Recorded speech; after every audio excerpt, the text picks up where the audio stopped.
Hello and welcome to The Loudspeaker, your definitive guide on how to scale your startup. This first tip for every fintech startup is what are the media and press saying about us? How are we being perceived by these people? PR stunts are any activities that allow you to engage with the audience. I don't agree with the fact that all publicity is good publicity. Here is where we talk to communications professionals from all around the world to let you know what are the best practices and cool ideas that you can implement for your startups.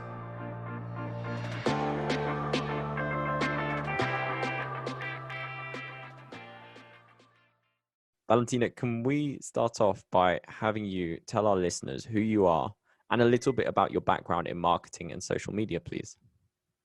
Sure. Well, thank you for having me. First of all, my name is Valentina Gomez Bravo. I am a brand strategist and executive creative director at Bunker 58. We're a branding and design studio.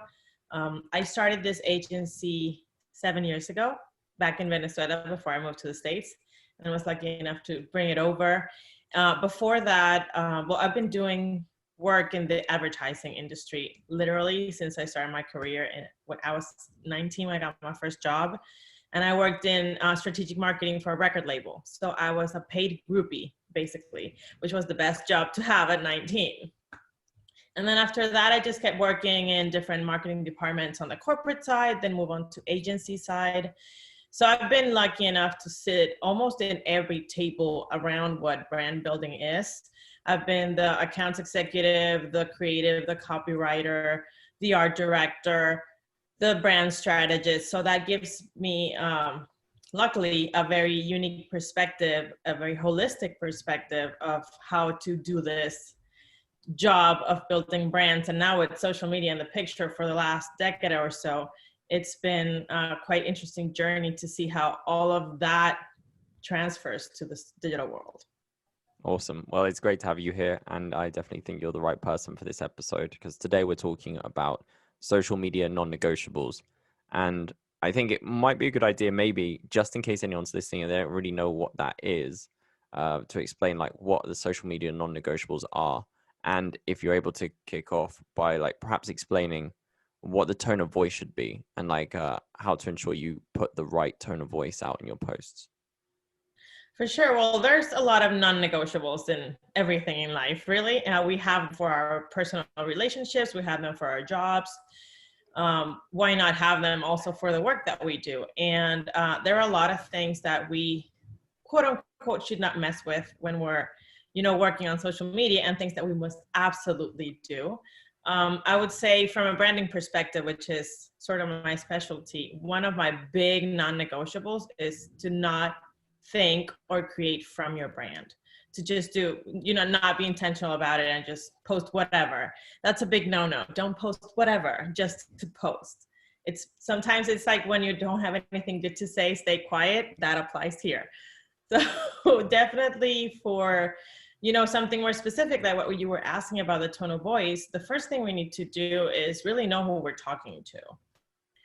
And that includes how they talk to themselves, how they talk amongst their peers. And of course, knowing your brand and how your brand intersects with the person that you're talking to. So who you are and who your audience is and how your brand communicates. If you're a young brand, you can't speak the same way as if you are a much older brand and you don't talk to teenagers the same way you talk to kids. So again, very deep self-awareness as a brand and very deep knowledge of who your clients are. Another big thing is if you have any terms or taglines or words that are specific to your business or to your industry or to your brand, always, one, be clear on what those are, and two, use them a lot so you can create awareness and a connection. And of course, let people know that you know what you're talking about. And being aware of what's happening in the world, not only your world or your business world, but your audience's world. You don't want to be tone deaf or look ignorant or uninformed or disrespectful at all. So not create only from yourself, but always with your client in mind. And that will give you the keys as to if you're speaking in the right voice or not. Yeah, awesome. I actually think you're absolutely right when you say don't post for the sake of it, just for posting. Because as well, it can be a double-edged sword. And definitely having worked in PR for a while, I see that a company can easily screw up a lot of progress just from posting the wrong tweet and just putting out something which they think is, I suppose, in their opinion, going to help, when actually it destroys a lot of credibility and a lot of trust in that brand. So yeah, you're absolutely right on that sense. But also as well, like you kind of said, so talking about non-negotiables, one thing which I think is important is like quality, because obviously if you're going to be excluding certain things, it's because you want only the best, or you want a specific kind of threshold of quality. How do you ensure a constant level of quality with each of your posts, and what should a high quality post consist of? Well, it's, people say beauty lies in the eyes of the beholder. You could also say that, what is quality content to me might maybe not be the same thing to you, but overall there are some, let's say, must-haves to create good content. And I would say a high quality post should be insightful so that it can connect to your audience. It should have value in it. It should be engaging, shareable, generous, and on brand. Very important. So what do those buzzwords really mean? When I speak about being insightful, is something that actually resonates with your audience. Are you creating it from a place of truth of what that kind of content looks like for your clients or for your audiences? Is it valuable in a sense? Does it add something to their life? It doesn't have to be, anything transcendent. It could be something, a tip to just get through your day, but does it mean something to them, or are they just going to scroll by? Another very important thing is, yes, it's all about your audience, but it's also about your goals as a business. It's what you're putting out there, building on your communication goals. Or is it just random, like off-topic conversations that you're just having with yourself on your social media? Is it on brand? Again, very important, because we don't want to destroy our reputation. We don't want to confuse our clients as to who we are and what we stand for and what our products are. And of course, we want it to be engaging so people can comment and like and share and all those things. So engaging and shareable is also going to be very important. And I would say, since the nature of social media is being social, you also should ask yourself before hitting that post button, are you only taking from your audience with your post, or are you actually giving back to your audience? So being intent, those are my 2 words. If you need to write down 2 words, it's being intentional and consistent about what you put out there. Okay, yeah, I think those are good words to take a note of. And I would like to know, like, what do you think are some of the biggest mistakes you've seen companies making on their social media content? Well, number 1 is not having any. I would say that's the biggest mistake, is not having any content at all. Whether we like it or not, social media is part of our lives. And if you own a business, it's part of your business's life as well. Another thing that I see happening a lot, and I'm sure in the PR world, you see that as well, we sometimes rush to just be part of the trend. And again, this goes back to be intentional, but we don't have to jump on all the trains and all the trends. If we do want to be part of the conversation, we don't have to be the first. It's great to be the first, but we also need to be very careful with what we decide to say about anything, because then we cannot take it back. Even if you delete the tweet, it's still going to be in the internet forever. Mm-hmm. So always be mindful of that as well. Some people, just to be trendy, jump on things that don't have anything to do with who they are as a business or as a brand. So then it just ends up being gimmicky, or can fire back as well and go against your goals. And of course, we're selling, right? A lot of people see and use social media as a way of selling their business. Don't be all about the sell. We see that a lot, and it's just selling. Social media is really for building a relationship with your audience. So the know, like, and trust flow that happens in the sales process also applies in social media. So don't just be selling on all of your posts, because then people are, why would I follow you? I don't want to be sold to 24/7. It's not the nature of the platforms. And again, not giving more to your audience than you take. People wanting immediate results is a big one as well. People think that, oh, I'm just going to post one time and I'm going to get 3,000 sales. That's not how it works. It's a long game. So every post is like a micro date with your audience.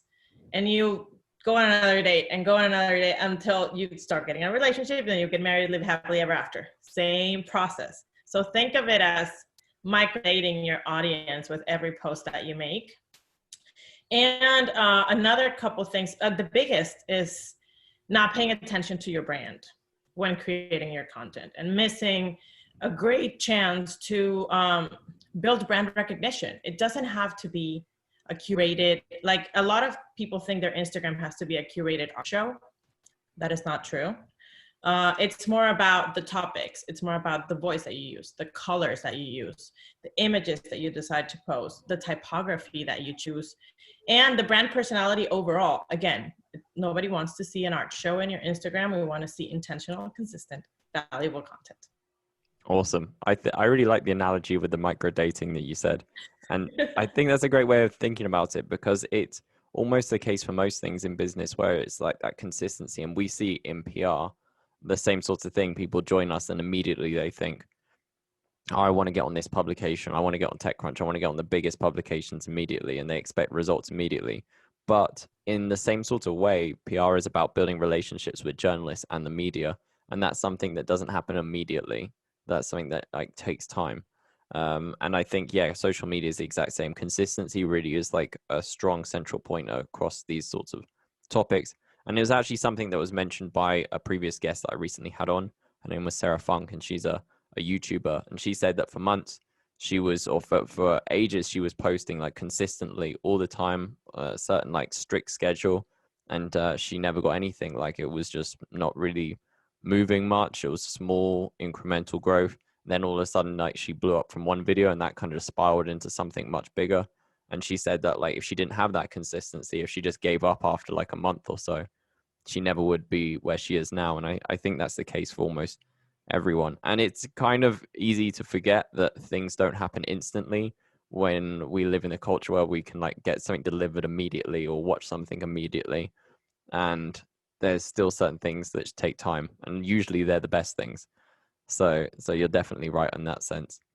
And yeah, I was sorry. No, go ahead, please go ahead. I was just gonna say that is true. We are so used to touching things and making things appear, or clicking things. Everything's faster.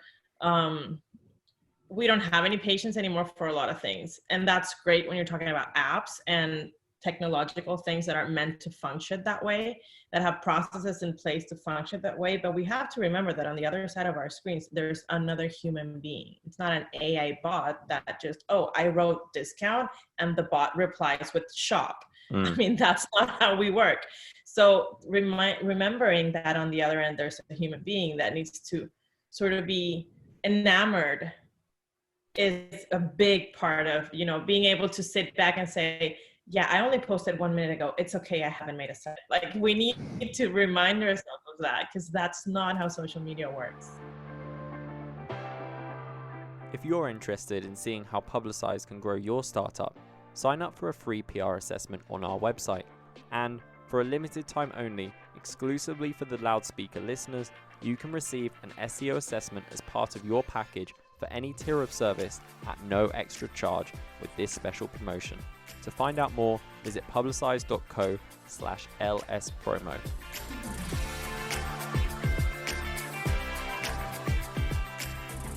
Just in this conversation, actually, an example came to mind when you were talking about like giving value.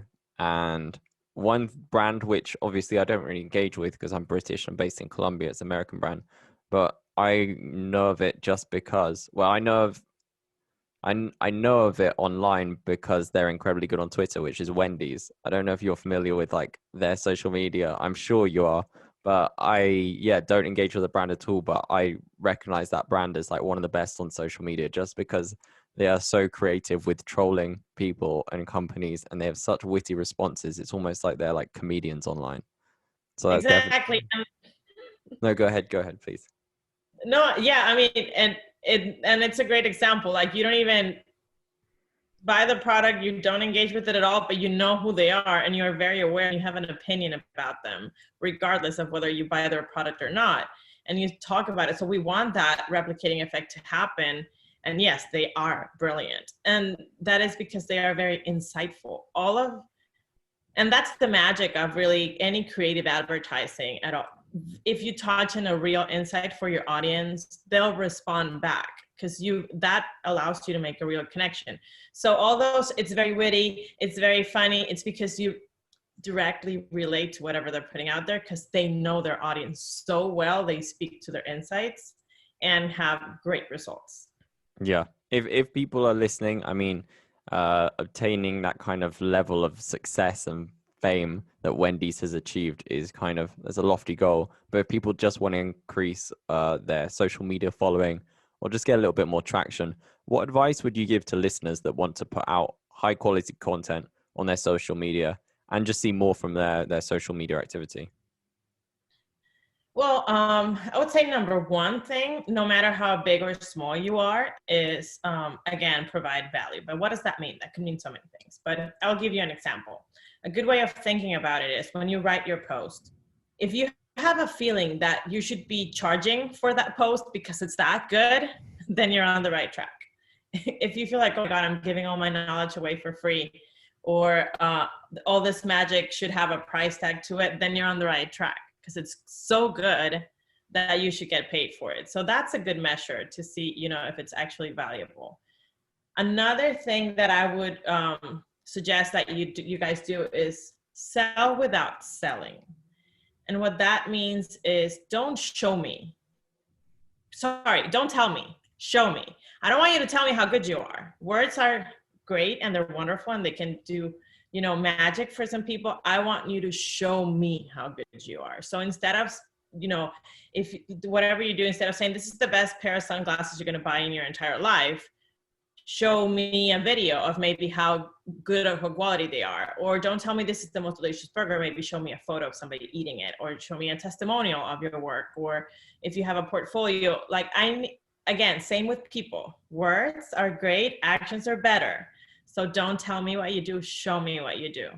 Another thing would be whether you're wanting to sell a product, or if you're a personal brand and you just want to position yourself, or if as a business you want to position yourself in the market, or just increase your followers, period, or your revenue.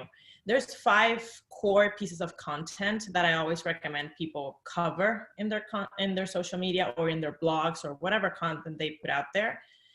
And you can switch it around, do more of one topic, more of the other, do one of each, and then start over. But you should cover 5 bases. One is showcasing your strengths and your benefits in your posts. So that it could be a testimonial, that could be a video of how to use your product, that just shows how good you are. Another is presenting yourself as being trustworthy and reliable to your audience. You want them to get to trust you so you can convert those into sales in the future. The third area would be creating content that integrates your community and your audience. It should be a dialogue, not a monologue. So promote engagement or do things that maybe might promote loyalty in your content. The fourth core type of content I would like to mention is being innovative, which in this case, it doesn't mean to reinvent the wheel. It just means to do something you usually don't do in your space. So every once in a while, do a challenge if you never do any of those. Or if you mostly just post graphics, then every once in a while post a video. So change it up, create different kinds of things, do things you haven't done before. Those kind of things bring sort of a spin to your content, and they're like, oh, that's new, let me check it out. So keeping things interesting and fresh. And the fifth core content piece that I would recommend is answering frequently asked questions. Your clients and your audience need information, and that could be from a personal standpoint if you are a personal brand, or it could be about the features of your products if you do sell a physical product, or the features of your business. That kind of information is always valuable. It answers a need and it helps you sell without selling. So I think if you cover those 5 things over and over, mix and match, do them in different types of media. Maybe some are stories, some are posts, some might be reels, some are TikToks, some might be carousels, some are tweets, some are blog posts, some are podcasts. Mix it up. And the biggest thing is trust your gut. If you have a post in your hand and you're about to hit send and you're like, oh my God, this is so boring, it probably is so boring. So then don't click send, take a step back, think about it, and then do it when you're ready. Don't share something you wouldn't share in your personal account. Don't share something you would then don't want to come bite you in a legal fight in the future. Yeah, that's definitely smart because, like you said earlier, that's not going away. You can delete it, but it's still going to be out there. And I think your point as well about like actions speaking louder than words is absolutely true. Couldn't agree with that more. Valentina, if people want to follow you or keep up with what you're doing or know more about the work you're doing, how can they do that? Well, many different ways. So you can definitely find my agency at bunker58.com. I also have my personal page is valentinagomezbravo.com, Gomez with a Z. And same names on all social media channels. You can also follow our Hispanic products at texasenespanol.com. And would love to have you there. Stop by, visit, ask questions. Thank you so much for this opportunity, Sam. I'm really, really happy to be here with you guys. My pleasure. Thank you so much, Valentina.